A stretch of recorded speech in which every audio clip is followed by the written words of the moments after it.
তোমাদের পথ প্রস্তুত করার জন্য তোমাদের আগে আমার দূতকে পাঠাবো। পথ প্রস্তুত করো, মশীহ আসছেন।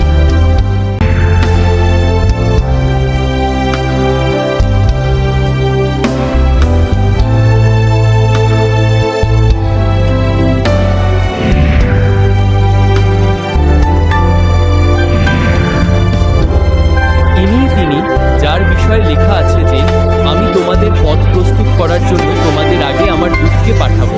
পথ প্রস্তুত করো, মশীহ আসছেন।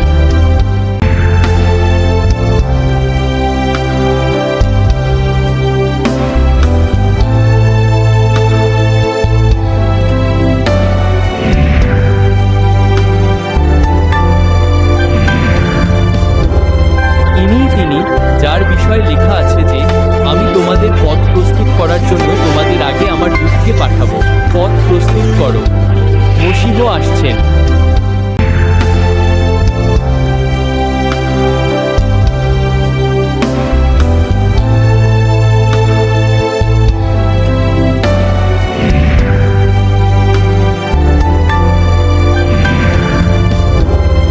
ইনিই তিনি, যার বিষয়ে লেখা আছে যে আমি তোমাদের পথ প্রস্তুত করার জন্য তোমাদের আগে আমার দূতকে পাঠাবো। পথ প্রস্তুত করো, মশীহ আসছেন।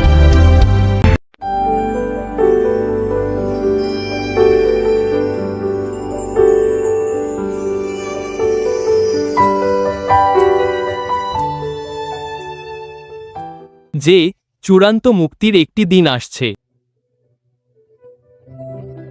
অন্য কথায় তিনি বলছেন যে এটা এখনো শেষ হয়নি, মুক্তি এখনো সমাপ্ত হয়নি। উদযাপন শুরু করো না, বলো না ওহ এখন আমরা ঠিক আছি, আমরা ঠিক আছি। উদ্ধৃতি চিহ্ন, মোটেই না, কেবল আত্মাই পরিত্রাণ পায়। সর্বশক্তিমান ঈশ্বর আমাকে তোমাদের এটা বলার জন্য পাঠিয়েছেন যে তিনি একটি প্রজন্মকে প্রতিশ্রুতি দিয়েছেন যে যখন সেই মহাপ্রলয়ের দিন আসবে এবং তোমরা প্রস্তুত থাকবে, প্রস্তুত অবস্থায় পাওয়া যাবে।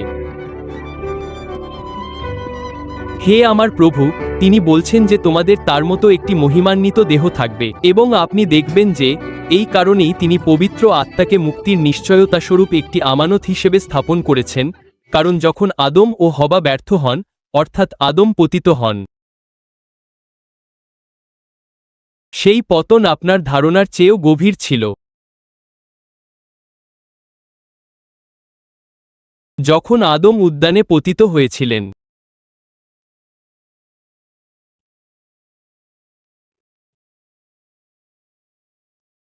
সেই পতন এতটাই বিষাক্ত ছিল যে তা ভৌত সৃষ্টিসহ সমগ্র মহাবিশ্বের সৃষ্টিকে প্রভাবিত করেছিল।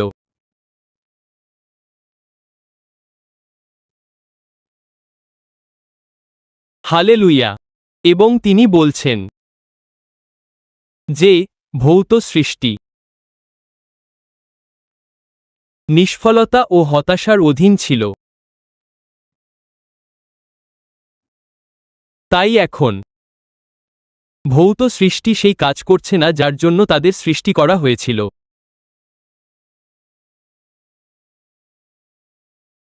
হে আমার প্রভু, এতে অবাক হওয়ার কিছু নেই যে এই পৃথিবীর সবকিছু ভেঙে পড়ছে। নিষ্ফলতা এবং হতাশা। তিনি বলেন নিষ্ফলতার অর্থ কখনো কখনো অকেজো হওয়া।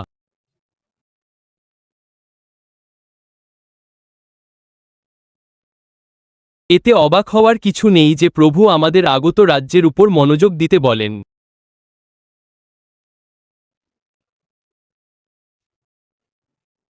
তিনি বলছেন যে পতনের কারণে সমগ্র ভৌত সৃষ্টি হতাশা এবং নিষ্ফলতার অধীন ছিল।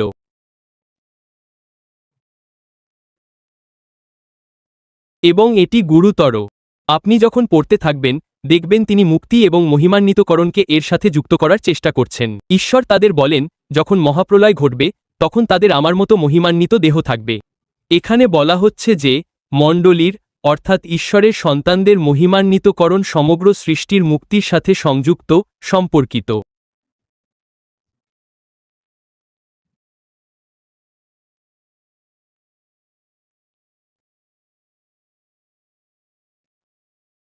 হালেলুয়া! হালেলুয়া!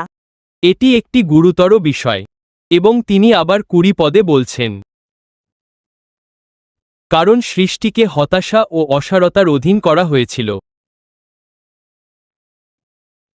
তার নিজের ইচ্ছায় নয়, বরং যিনি একে আশার সাথে অধীন করেছেন তার ইচ্ছায়। আশার জন্য ঈশ্বরকে ধন্যবাদ। এবং তারপর 21 পদে তিনি বলছেন যে সৃষ্টি নিজেই তার ক্ষয়ের দাসত্ব থেকে মুক্ত হবে এবং ঈশ্বরের সন্তানদের মহিমার স্বাধীনতায় আনা হবে। আমরা জানি যে সমগ্র সৃষ্টি প্রসব বেদনার মতো আর্তনাদ করছে।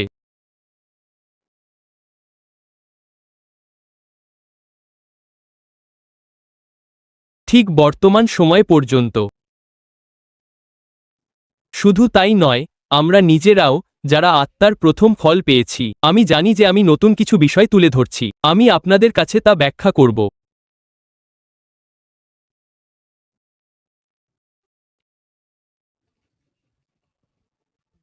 তিনি বলেন, আমরা যারা আত্মার প্রথম ফল পেয়েছি, আমরা অভ্যন্তরীণভাবে বৃদ্ধি পেয়েছি যখন আমরা সূর্যগ্রহণের জন্য, আমাদের দেহের মুক্তির জন্য অধীর আগ্রহে অপেক্ষা করি।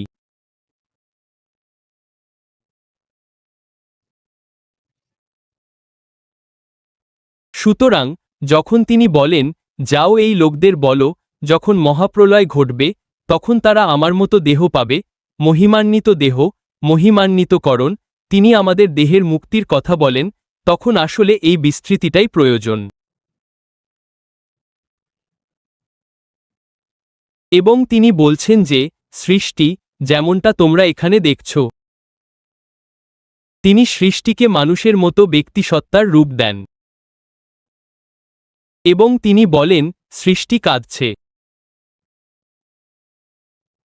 সৃষ্টি আর্তনাদ করছে, মুক্তির জন্য আকুল হয়ে আছে, মুক্তির দিনের জন্য, ক্ষয়ের বন্ধন থেকে মুক্তি পাওয়ার জন্য। তিনি বলেন,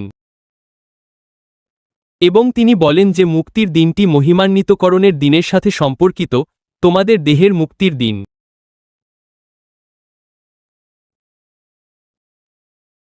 এবং সুতরাং আপনি সেখানে অনেক কিছু বললেন। আমি ধীরে ধীরে এর ব্যাখ্যা করতে চাই এবং নির্দেশনাটি দেখতে চাই। Hallelujah, hallelujah. আমি জানি আপনি আগে এভাবে কথা বলেননি, কিন্তু এটা গুরুত্বপূর্ণ। এখন আমরা গভীরে প্রবেশ করব, তাই না? সুতরাং এটা আশ্চর্যজনক যে প্রভু এইভাবে কথা বলেন।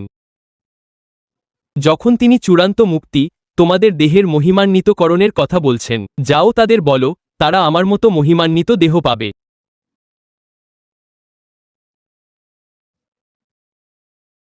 তিনি সেখানে কয়েকটি বিষয় উত্থাপন করেছেন যেগুলোর উপর আমি অবশেষে আলোকপাত করব। তিনি এই বিষয়টি তুলে ধরেছেন যে সৃষ্টি কাঁদছে, শোক করছে। এবং তারপর তিনি আত্মার প্রথম ফলের কথা উল্লেখ করেছেন। চিন্তা করবেন না, আমরা আপনার জন্য এটি উন্মুক্ত করব। এটাই আসলে মূল আলোচনা। সুতরাং তিনি আত্মার প্রথম ফলের কথা উল্লেখ করছেন। তিনি সৃষ্টির আর্তনাদের কথা উল্লেখ করছেন এবং তিনি বলছেন ঈশ্বরের সন্তানদের অন্তরের আর্তনাদের কথাও।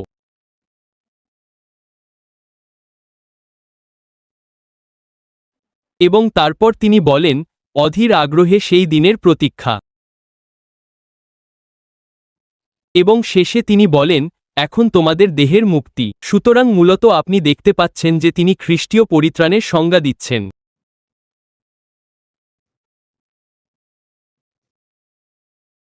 তিনি খ্রিস্টীয় পরিত্রাণের সংজ্ঞা দিচ্ছেন। Hallelujah, hallelujah. তিনি বলছেন যে একটি টানাপোড়েন আছে। ভিটা, আপনি ঠিক বলেছেন, এটা ভিটার মতো হতে পারে।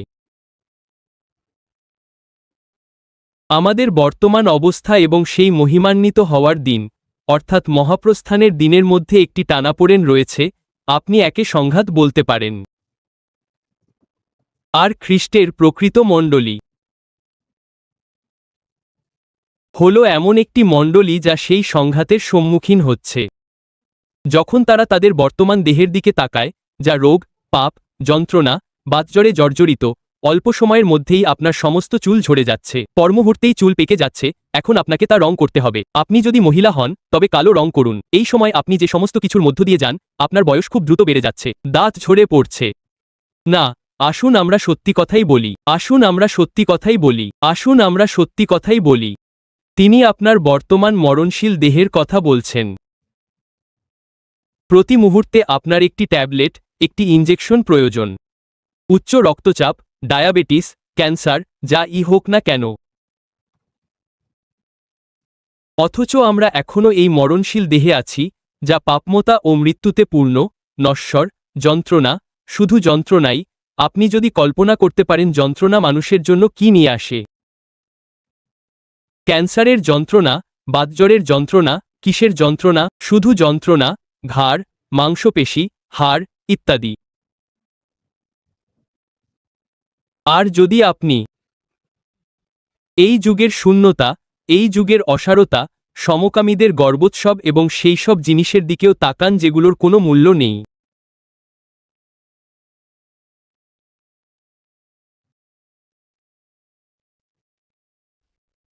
যদি আপনি এগুলোর অসারতার দিকে তাকান, আমি আপনার সাথে যিশাই 24 অধ্যায়ের কথা বলতে পারি, যা আমি এখানে বারবার পড়েছি, তাই না?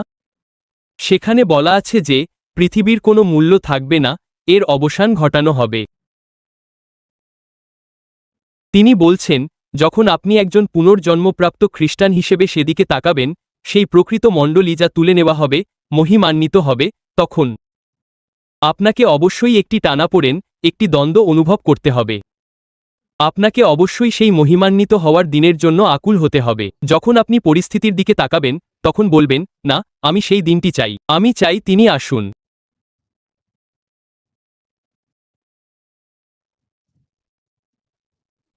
কিন্তু যদি আপনি এমন একটি মণ্ডলী খুঁজে পান যা আরামদায়ক অবস্থায় আছে, তারা এখানেই থিতু হয়ে গেছে, তাহলে কিছু একটা ভুল আছে। তিনি বলছেন, খ্রিস্টের প্রকৃত মণ্ডলী যখন এখানে থাকে, তখন তারা আর্তনাদ করে, হে প্রভু, তারা মনে মনে কাঁদে এবং সৃষ্টিও আর্তনাদ করে।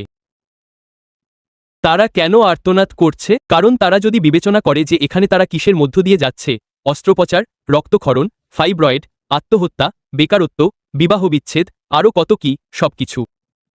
বেকারত্ব, পাপ, পাপমতা। যখন তারা দেখে এখানকার পরিস্থিতি কতটা ভয়াবহ এবং তাদের চূড়ান্ত গন্তব্য সেই স্বর্ণনগরীর সাথে তুলনা করে, তখন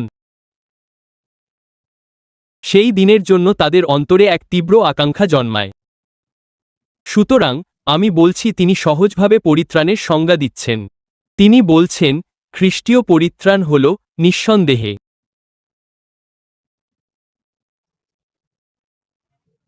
আগত রাজ্যের প্রত্যাশায় ও আশায় যাপিত এক জীবন।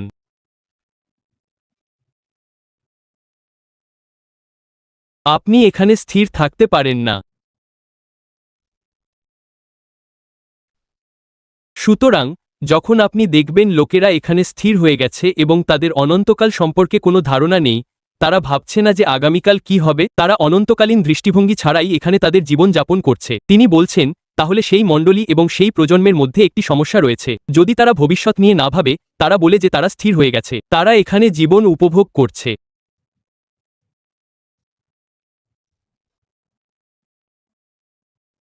যে আপনি যদি বিবেচনা করেন আপনার এখন কি আছে, মিথ্যা অভিযোগ, নির্যাতন, অপমান, জীবনের নানা ঘটনা, দুর্ঘটনা এবং আরও কত কি। প্রতিবার আপনি কিছু মেরামত করতে গেলেই আবার জল ঢুকতে শুরু করে, ঘর ভাসিয়ে দেয়। আপনি একটি পাইপ মেরামত করার চেষ্টা করছেন, সবসময়ই একটা সংগ্রাম লেগেই থাকে। আপনি এই বিধবার জন্য বাড়ির ছাদ দেওয়ার চেষ্টা করছেন, ফিরে এসে দেখেন আবার জল পড়ছে। আপনি বললেন, চলুন এটা বদলে এখন টিনের চাল লাগিয়ে দিই। না,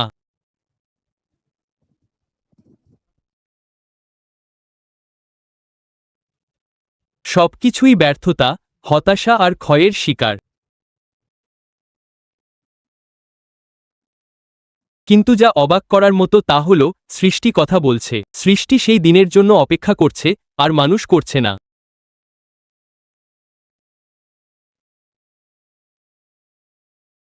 কিন্তু যা আশ্চর্যজনক তা হল সৃষ্টি আসলে মসীহের আগমনের জন্য অপেক্ষা করছে, যাতে তারা দাসত্ব থেকে মুক্তি পেতে পারে।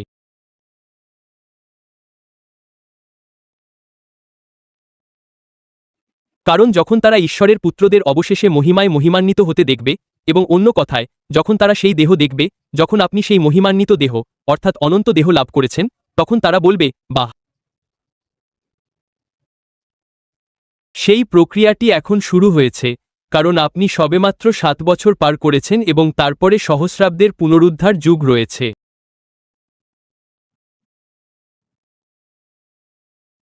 আর তাই যখন তিনি সেই অক্টোবর মাসের 18 তারিখে 2021 বলেছিলেন, ঈশ্বর এই লোকদের বলেছিলেন যে যখন মহাপ্রলয় ঘটবে তখন তাদের আমার মতো মহিমান্বিত দেহ থাকবে, তিনি অনেক কথাই বলেছিলেন।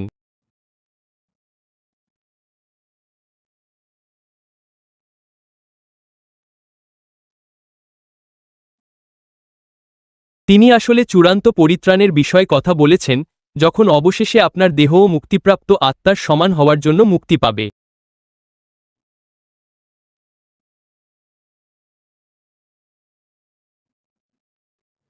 এবং তিনি বলেন যে তিনি খ্রিস্টীয় পরিত্রাণকে সংজ্ঞায়িত করার জন্য এটি ব্যবহার করছেন। সেই খ্রিস্টীয় পরিত্রাণ তাই এখন খ্রিস্টানরা নিম্নলিখিত লোকদের নিয়ে গঠিত। তারা সারাক্ষণ আর্তনাদ করছে। কেন? কারণ তারা তাদের গন্তব্যের দিকে তাকিয়ে আছে। তারা এই পরিত্রাণের বিষয়টি সম্পূর্ণ করার জন্য আর অপেক্ষা করতে পারছে না।